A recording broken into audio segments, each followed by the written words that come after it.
We are going through the 12 steps of AA, but we're going through them from a New Testament point of view.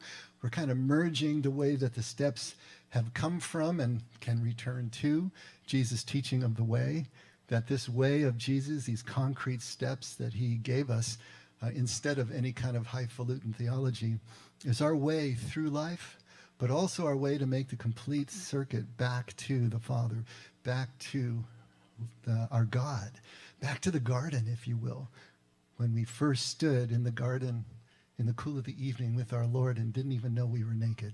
You know, that childhood experience of pure presence is what we're trying to come back to, only volitionally. Now we're going to bring our whole adulthood and all of our choices and all of our baggage to the process. But this way through this circular journey is what really strips us of all that baggage so that we can be fully present. We can be completely vulnerable and just live in that presence. So we're going to do that. We're doing the 12 steps. We're all the way up to step 9 by now. We had step 8 last week, and so we know the two work together. But we're talking about amends. We talked about how the first 3 steps are restoring our relationship with God. The next 4 steps, restoring our relationship with ourselves, essentially. And these 2 steps are restoring our relationship with others. And so last week we talked about making a list of all the people that we had harmed and becoming willing to make amends to them all. And here in step 9, if you want to read it off your handout, is to make direct amends to such people. What people? The people that we harmed and the people that we had on our list, whenever possible, except, and this is a big except, when to do so would injure them or others. So I want to take a look at that. And first of all, what the heck is amends anyway? What are amends? We need to understand what amends are. And we can start with a dictionary definition. The dictionary would tell you it's to make something right, to put something right that has been wrong, to compensate for any loss or injury that you have caused, or basically to mend, right? Amends is to mend the situation. But we need to go way past the dictionary here on this one. And I was thinking that maybe some stories could help us to start to put our finger more and more on what amends are. Have you ever hurt anybody in your life? Come on, anybody. Have you hurt anybody? Of course we have. We've hurt all sorts of people. Not that we meant to. It just happens, right? Last month, was it? I think it was last month. Marion and I went to my 50th high school reunion.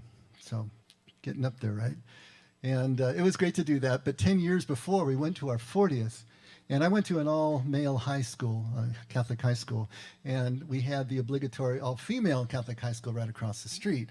And so we did cheerleading and drama and other things together. But that 40-year reunion, we actually had both high schools, the boys' girl and this girls' school, together in the reunion. So we were all kind of mixed up together. And so, you know, the girls are bringing their spouses and the boys are bringing theirs, and we were all in this one big happy family, right?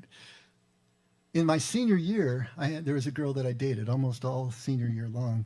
And toward the end of the year, I made the momentous decision that I was going to join the religious order that taught the school. I was going to become a monk. And in my 18-year-old mentality, I didn't know how to tell my girlfriend this, right? And so I kept putting it off, and I didn't calculate how fast news like that would spread like wildfire. So she heard from somebody else that I had made this decision to join the order. And so by the time I talked to her, she was not too happy with me, as you can imagine. And she basically just dumped me right on the spot unceremoniously. And so I didn't talk to her the entire summer, and I was scheduled to leave in late August for Chicago, which was where the House of Formation was. And so the night before I left, got on the plane to travel, a group of my friends decided to take me out. It was kind of a reverse bachelor party, you know, because I was going into celibacy. I was going into the order. But they took me out, and what did they do? Well, they bought a bunch of beers. We stood outside of Ray Cervantes' house in East LA, just on the street with all these beers and these canned drinks that were called Brass Monkeys. And they were just the most horrible things ever, if you could imagine, drinking them right out of the can, kind of like razor blades. Chewing on aluminum foil as far as I was concerned. But it did the trick. And so by the end of the night, we were pretty well hammered. And of course, I was driving my 65 Mustang, and I had about 8 guys in with me, and they're all jammed in the back seat, jammed in the front seat. And of course, they decide that it's time for me at 2 o'clock in the morning to go over and tell off my girlfriend for unceremoniously dumping me that way. And they goad me into it. And what am I supposed to do? So we drive over to her house, and I'm out the door and walking up the driveway before I realize, what the heck am I doing? You know, her father never liked me. What is he going to be saying when I show up at the door at 2 o'clock? But, you know, there I was with the guys yelling in the backs in the car. And so I knock on the door, and he answers the door. And he's staring down at me, and I'm looking up at him. And, you know, there was that moment, we're just looking at each other. And I know, obviously, he had heard the story. But we actually had the first sort of adult moment between us that we ever had. And he didn't say anything. He just opened up the door and let me in, and then disappeared into the house to go get his daughter. And so I'm kind of standing in the living room, sort of swaying and looking around. It was a very, very Mexican, Hispanic household. They even had the felt paintings on the wall. And they had this lamp. I don't know if you've ever seen it. It's got a top and a bottom, and it's connected by fishing line all around. And then it had this fake foliage in there, like a Venus de Milo statue and a light. And when you turned it on, it would heat up the top where the oil was in reserve, and then it would kind of go down, flow down the monofilament, so it looked like it was raining. And I'm just standing up there looking at this thing going, wow. Yeah. Turn around, and there she is standing in the hallway. And so, you know, I don't even remember the conversation. I don't remember what we talked about. I'm sure that I apologized. Maybe she apologized. I don't know. But before we got too far, the guys were getting restless out in the car, and they were honking the horn and screaming and yelling. And so I had to go. But something at least took place. So it felt kind of like there was some sort of, I don't know if you want to call it closure. I really hate that word.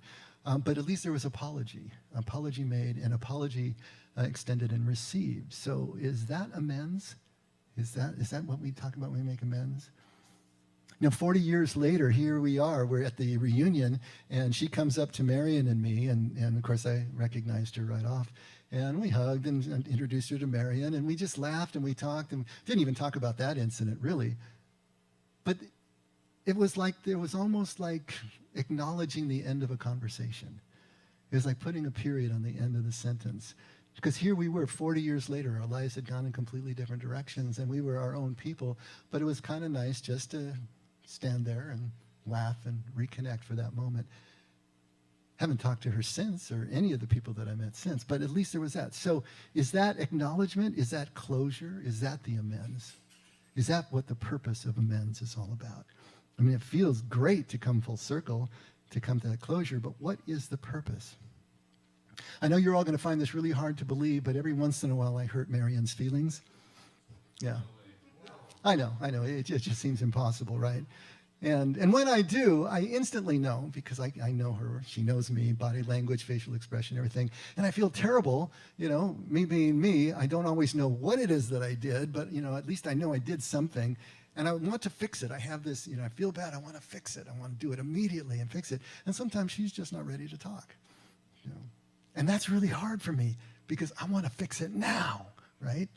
But I learned the greatest gift I can give her at that moment is just leave her alone, let her process and work through it. And then we always get to it, you know, at a later time. So is that the purpose of amends? But I had to finally learn that it wasn't about stopping my pain, because that's what I really wanted to do, was to stop my pain, stop hurting and worrying about this, you know. But sometimes the greater gift was giving her the time to come to the place. Is that what amends are really all about? When I was in pastoral training, the pastor that was overseeing me going through training, he told me at one point, he says, you know what, you're going to have to clean up your past. You're going to have to call the people that you've hurt, and you're going to have to tell them you're sorry, make amends, ask forgiveness. You know, he didn't state it in terms of an 8th and 9th step, but that's exactly what he was doing. It would be another 20 years before I realized that's what he was doing and could put that name to it. But he told me to do that. And of course, I thought about a girl that I had dated in college. And I thought, yeah, I probably need to call her. That relationship didn't end well. And so I got her number, and I was able to call her up, and she answered the phone, and we talked for a few minutes. And, you know, we just laughed. She told me about her 3 children. I told her about our children, and we talked through it. And, it was just like old friends getting together again. And I apologized to her, and she graciously accepted the apology. So is that amends? Having an apology extended and to get the forgiveness back? Is that what amends is all about? In the 90s, we did a couple of startup companies, and one of them was this little boutique marketing communications and graphic design shop, and I had one guy that I was partnering with. We added some more guys on, and the business really started moving in another direction, and it was the first guy that was kind of holding his stake in the ground and was just stopping us from doing what we needed to do at every turn. And finally, the rest of the guys decided that he had to go. And we held this board meeting where we all had to vote whether he could stay in or not. And I remember when I raised my hand, voting for him to go, kind of voting him off the island, the look of hurt and betrayal in his eyes, and I hated it, but I thought that was what I needed to do. I'm sure I could have handled it better. I probably should have talked to him first about it, but I didn't know how to really handle it emotionally. But he left, and we didn't speak again until several years later. I pull up at a gas station, and there he is in the next pump, pumping gas. And so I walked over to him to try to say something to him, but he wasn't having it. He was still so angry. Everything was shut down in his eyes, and he said so. And he just turned and walked away. So there was an apology extended, but there was nothing coming back. And then I remember someone else that I called on the phone to try to give an apology to the way things had gone. And he said, of course, I forgive you and everything, but you could just hear in his voice, it really wasn't there. So what is the amends exactly? What is it that we're talking about here? There wasn't any reconciliation with any of these people in terms of restarting the relationships as we had them before. In fact, there was no reconciliation at all. And the forgiveness was only about 50%. Sometimes I was forgiven and sometimes I wasn't. So if there's no forgiveness, if there's no restitution, because I never got a chance to do any of that, if there's no reconciliation, and if there isn't even any necessarily good feelings, where's the amends? What are we talking about when we talk about amends here? What is the purpose of amends? Seems to me that must lie in a completely different direction. And so if you look at what the Bible is trying to tell us here, the Old Testament and the New Testament, it's pointing us in a different kind of direction. And I think that's where we need to go to try to figure this out. What are these amends that we're trying to give? The ancient Jews were a communal society, very different than our society. We have an individualistic society, East and West. East tends to be much more communal. The West tends to be more individualistic. And so everything about the Jews' society, their code of laws, their purity rites and codes, all of the rituals were about protecting the community, making sure that the community stayed intact. It was also defining what the community was. These laws defined the community. They defined how you operated within the community and when you stood outside the community. And then it defined how you got back into community again if you blew it, because the law was dictating the restitution, the sacrifices that needed to be made if you violated the law that allowed you back into community again. And the purity codes gave us the rights, and the rituals gave the Jews the rights and the rituals to be able to perform what was needed communally in front of the entire tribe, so that they could acknowledge that they could now come back into community. Because in that ancient subsistence culture, to be outside of community was tantamount to a death sentence. If you were forced out of the gates of the city, if you were forced outside of the tribe, it was a capital punishment, because you couldn't survive on your own in that communal society, especially when the tribes were still nomadic. Then it really came to the fore. And so here you have this very set and strict standard of laws and practices. Every time that you had an infraction, every time that you hurt someone, there was a way that you had to perform in order to be able to make restitution, to bring a sacrifice to the altar, of course, in order to prove to everyone that you were now clean again, you were now pure again, and could retake your place within the community. What Jesus is doing in the New Testament, though, is that he's trying to point us way beyond the restitution. He's trying to point us beyond the ritual as well. And he's doing this in everything that he does throughout his ministry in the Gospels, but especially hits the nail right on the head at Matthew 5, right at the beginning of the Sermon on the Mount. Starting at verse 23, Jesus says, therefore, if you are presenting your offering at the altar, why would you be doing that? Because you broke a code someplace. You hurt somebody someplace. And so now you're bringing your sacrifice to the altar as is prescribed by the law. If you're presenting your offering at the altar and there remember that your brother has something against you, leave your offering there before the altar and go. First be reconciled to your brother, then come and present your offering. So what's Jesus doing here? See, the Jews thought that since the law was so pronounced and had been in place for hundreds of years, that all they needed to do was just abide by the law, comply with the law, and everything was fine. But Jesus is trying to take them inward to something deeper. He's trying to let them know that these amends are not just legal, not a legal matter. That satisfies the community, right? But it is a heart matter, not a legal matter. The law satisfies the needs of the community, but not the needs of the relationship. You could do everything that you needed to do under the law and be reconciled to the community, and you would still have all of the deep-seated frustrations and anger and resentments again against the other person in your personal relationship. And this concept is repeated throughout the Old Testament and the New Testament. Take a look at Micah 6, starting at verse 6. We read this, I think, 2 Sundays ago, but here it comes again. With what shall I come to the Lord and bow myself before the God on high? Shall I come to him with burnt offerings, with yearling calves? Those would be acceptable offerings, right?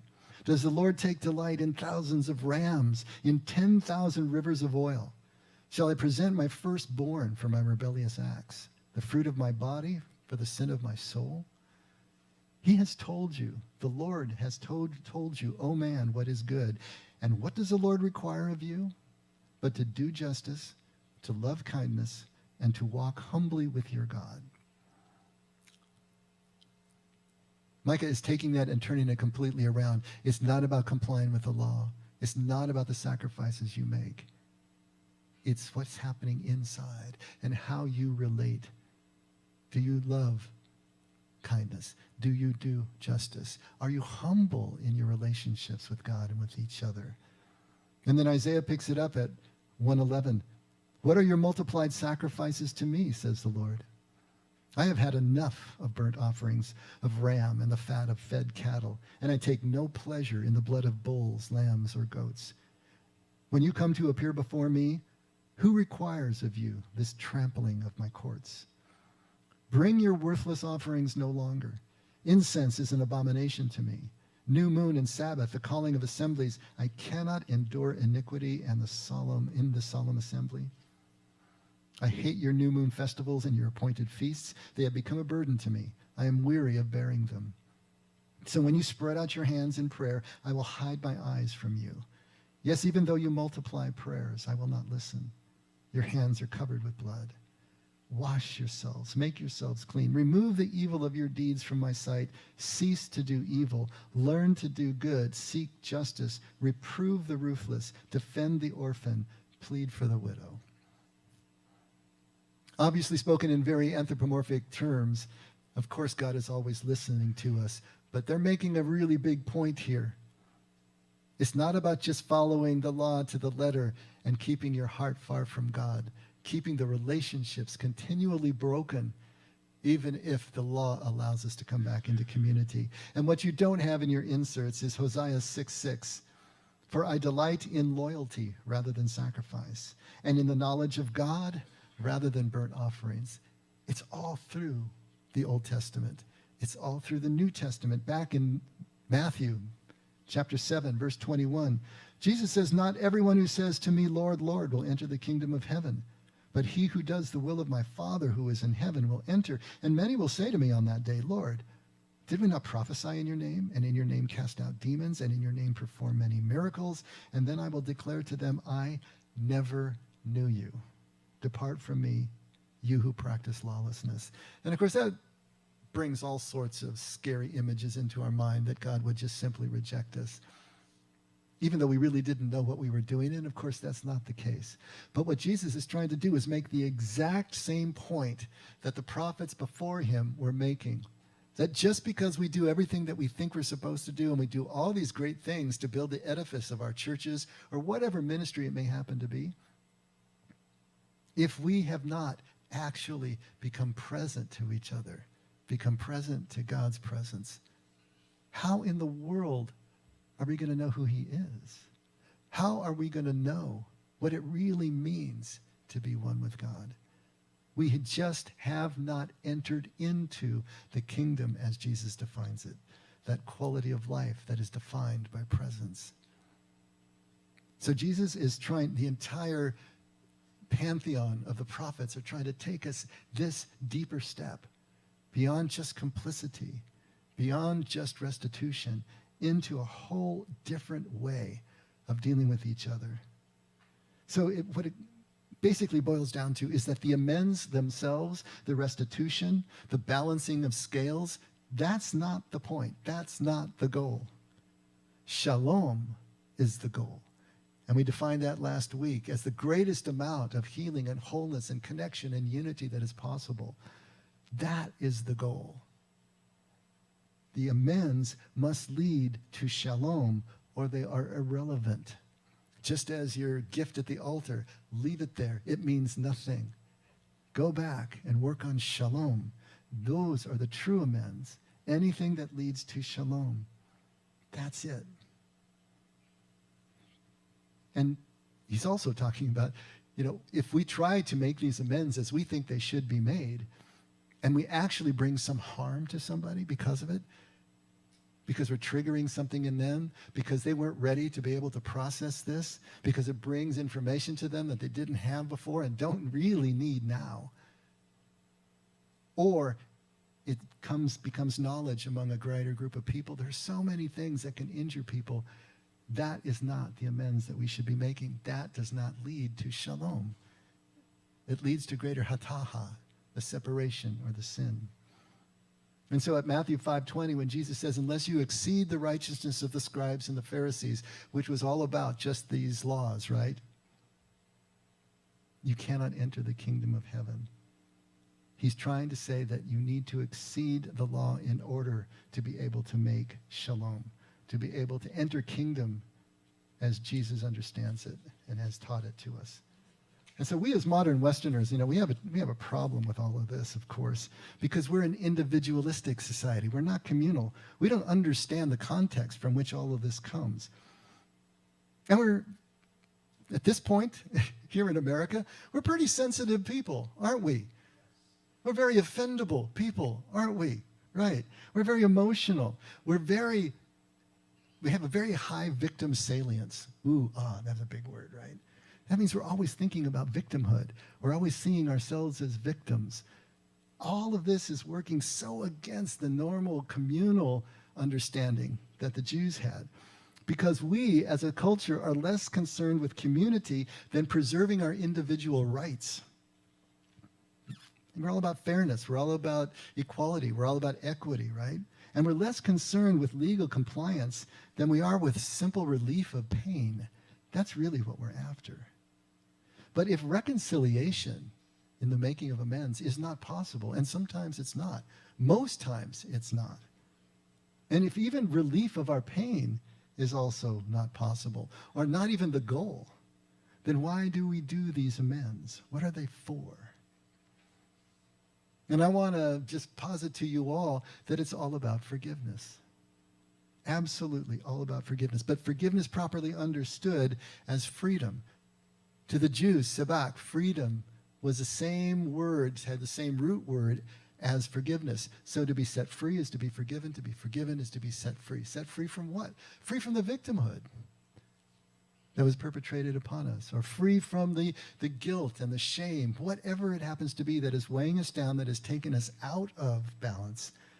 To be forgiven is to be put back into balance, to be freed again.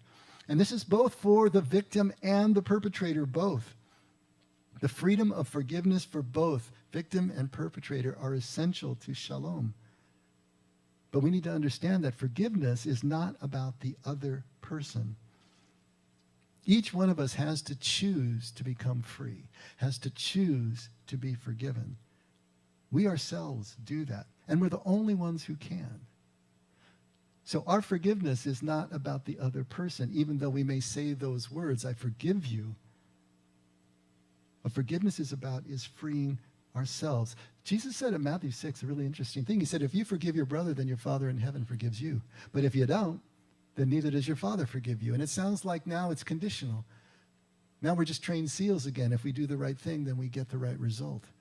But basically what Jesus is saying is the only way that you will experience the forgiveness that you already have with your Father, who is forgiveness, is when you feel that forgiveness leaving your heart to be lavished on somebody else. The freedom that comes with releasing that pain, releasing that resentment, releasing that victimhood is what frees you. That's the only way that we are forgiven, is in the act of forgiving. This is what Jesus is trying to say. To forgive the other is to free or forgive ourselves. So in all of this, we've been focusing on the perpetrator. But what are the victim's responsibilities? Well, the victim doesn't have any. That's the definition of a victim. A victim has no choice. The victim was perpetrated upon, right? But forgiveness, freedom, does not come at the moment of apology. That forgiveness, that freedom, can only come at the moment the victim chooses to let go of the victimhood. Just as that person that I called to try to seek forgiveness, to extend an apology, didn't accept it, right? It's their choice. They didn't forgive me, but really what they're doing is choosing to remain a victim themselves, choosing to carry around that resentment, carry around that anger, whatever it happens to be, bitterness, anger, fear. Only we can choose to release that for ourselves. So how do the amends help this process for the victim?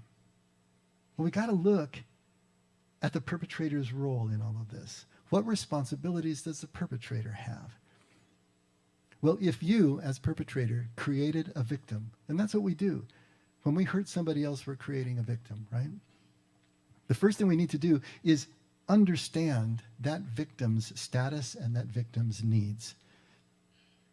Now, that shouldn't be too hard for us because we were all victims first before we were perpetrators, going all the way back to childhood. We might not remember a lot of that stuff, but we were victims first. Children become victims in their own homes. Children become victims of their parents and their siblings and everybody else who's around them. It's just the way life works. So we know, once we were victims first, we know that what we need is to be released from that victimhood, to be released from that fear, to be released from resentment or whatever else.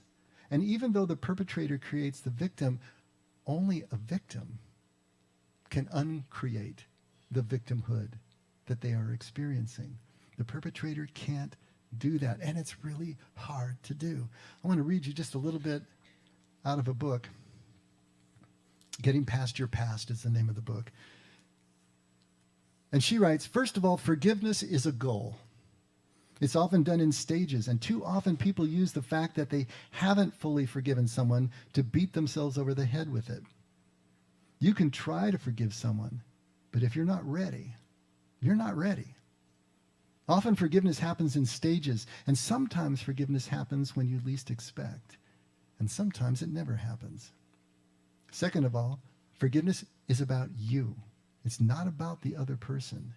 Forgiveness is between you and yourself. It's something that takes time and is often done gradually and in stages. You can't leapfrog to forgiveness and think all will be well, just as you cannot leapfrog to acceptance. Forgiveness and acceptance are the end of a long search for peace. Shalom, right? And that shalom, peace, comes after you work through the emotions and the many phases you will go through. Sometimes it takes years to fully forgive, and sometimes it never comes if we are hanging on to all the hurt and anger and becoming bitter. Again, it's about keeping your side of the street clean, knowing your motives, know what is driving or not driving your inability or ability to forgive. You need to make sure you are forgiving because you need to forgive to do your own healing, not because you want to be a martyr. If you're not forgiving, you need to make sure it's because you're just not ready. You're working on it, and it will come over time, not because you're stubbornly holding on to the fact that you were hurt. Sometimes you can only forgive a percentage. I forgave my ex for what he did to me. It all worked out well and for the best as far as I'm concerned. But I've only forgiven him a percentage of what he did to my kids. It's a big percentage, but it's still just a percentage. I'm not sure I can ever forgive someone totally who has hurt my children, especially when someone had an obligation not to hurt them. But over the years, I've gotten about as good as I can get with it. Sometimes you have to recognize that your forgiveness is not going to be 100%, and that's okay too. Just do what you can, when you can, and know that it is a process that can take years. Be gentle with yourself, but don't fall into complacency either. Full forgiveness is an aspiration. Strive for it, but don't get crazy if you don't reach it, and don't put time frames on when you should reach it. It's a hard, long process. I'm sure a lot of this was ringing with you as you were reading it in your own experience. How we've tried to forgive and how we have all these questions about forgiveness. And is forgiveness the same as condoning the behavior in the first place? No, it's not. It has nothing to do with condoning, has nothing to do with restitution, has nothing to do with an apology extended or received. And it certainly has nothing to do with reconciliation. Can you forgive a dead person? Absolutely, because it's about you. It's not about them. If it's a long, hard process, then it's going to be intensely personal. So what can the perpetrator do to help this long, hard process? Well, if you created a victim, now it is our responsibility to create as clear a path to freedom for that victim as we can. We want to clear out all the wreckage, clear out as much blockage as we possibly can. Clear out their blockage in us as much as we can. Clear this path for them, because we don't free the victims. They must free themselves. But what step 9 is all about is clearing the way for them to do just that. Amends are a gift that we give to the victim to help them forgive us, which means to help them forgive themselves, free themselves from us. It's not for our sake. It's so they can be free of us, so that they can set themselves free. That's what we're trying to do with amends. Make this clear path. The amends must not be made for ourselves. This clearest path that we're talking about, it may be to do nothing at all. Maybe it's to stay away from them, not trigger them, not injure them any further. Maybe the clearest path we can make by making amends is to make no amends at all. We have to discern this as best as we can. In your handouts, take a look at making amends. Maybe this will put the finer point on it. Making amends is a slippery slope. You cannot make amends when you are smack in the middle of emotions. You must wait until acceptance, reorganization, and integration has started to take hold. It really should not be done at all unless you have talked it out with a counselor, a friend, a support group. The best model for making amends is the 9th step of AA. First of all, you must work with someone to prepare to make amends. And second, you must make sure that the amends will not hurt the person you are making amends to or anyone else. If the person you hurt wants to be left alone, leave him or her alone. Making amends that will involve contact, if contact will upend your or their grief work, is out of the question. Most amends do not require direct contact. Examine your motives. See if there's something else you can do to make amends. Make a donation to a charity in the person's name, or do something nice for someone else. You cannot seek atonement at the expense of others. That is not okay. Do not use amends as an excuse to make contact. Check your motives. Self-honesty is a must when thinking about amends. Great, great wisdom there. Because only when our gift is pure, when there's no strings attached, when it has nothing to do with us anymore, will our amends, may our amends possibly help our victim to free themselves. We can't be doing it for ourselves, to ease our pain, our shame, our guilt. If we have any lingering resentments or trying to justify why we did what we did because they did what they did, all of that needs to be cleared out before we can really give the kind of gift that we're talking about. But then I suppose that begs the question, what about our pain as the perpetrator? What is it that we're feeling as we're carrying around the burden of knowing that we've created victims? There's the guilt and there's a shame, of course. Obviously, there's going to be a sense of isolation, anger over the victim's part, what they played. All of these things are what we're trying to work out. Both perpetrators and victims must forgive in order to be free. They have to give each other, and they need to forgive themselves. This is the way all of this works. But the beauty of amends is that clearing the path for the victim that we created is the only way to clear the path for ourselves to the freedom that forgiveness represents. And we don't need our victims' forgiveness to do that. We don't need our victims' acceptance to be forgiven ourselves, to be freed ourselves, because they can't forgive us anyway. Only we can forgive ourselves. Only we can free ourselves. But going through the process, step 8, of identifying the victims that we've created, laying aside our own pain, deciding to act or not act for them in their best interests, and then accepting or dealing with the outcome, whatever it happens to be, whatever they throw back at us, accepting it, dealing with it. All of that processing, all of that action, all of that work is what clears our own path to letting go of the guilt and the shame.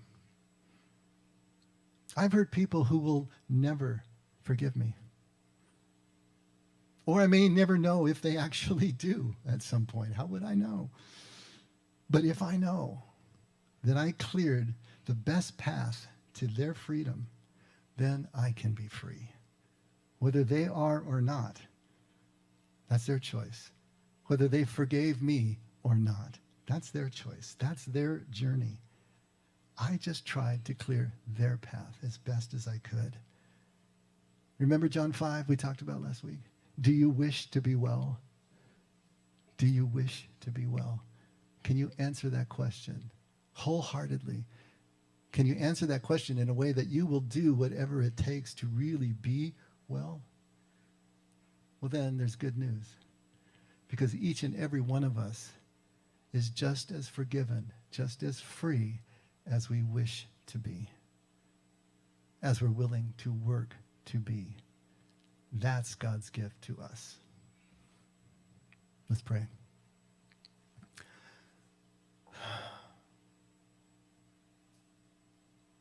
Father, we get more questions about forgiveness than maybe any other subject. It's such a hard one for us as human beings. Thank you for the direction that you've given us, both through your holy word, also for the people around us, for organizations like AA that have worked so hard to show us how we can go about this process. For those who have written books, for the psychotherapists around us that also can guide us. Help us to see what it is that everyone is telling us, what this quality of forgiveness really is, how amends help the process, how we need to free ourselves in your name, in your Shem, in your essence, by following your lead, by following your model. That's what we want to do, Father. But it's hard, and so many things stand in our way. Things stand in our way that are unconscious, that we don't even know are there. So we are throwing ourselves on your mercy, Lord. We are just going to show up and start walking in the direction and trust that you will be there and that the work that we do and the risk that we take will take us where we need to go. So, Father, again, thank you for being with us every step of the way and giving us all of this wisdom to show us where to look, what direction to point ourselves, and how to find you in the midst of everything, in the midst of life. Never let us forget we can only love because you loved us first. In Jesus' name, amen. Let's all stand.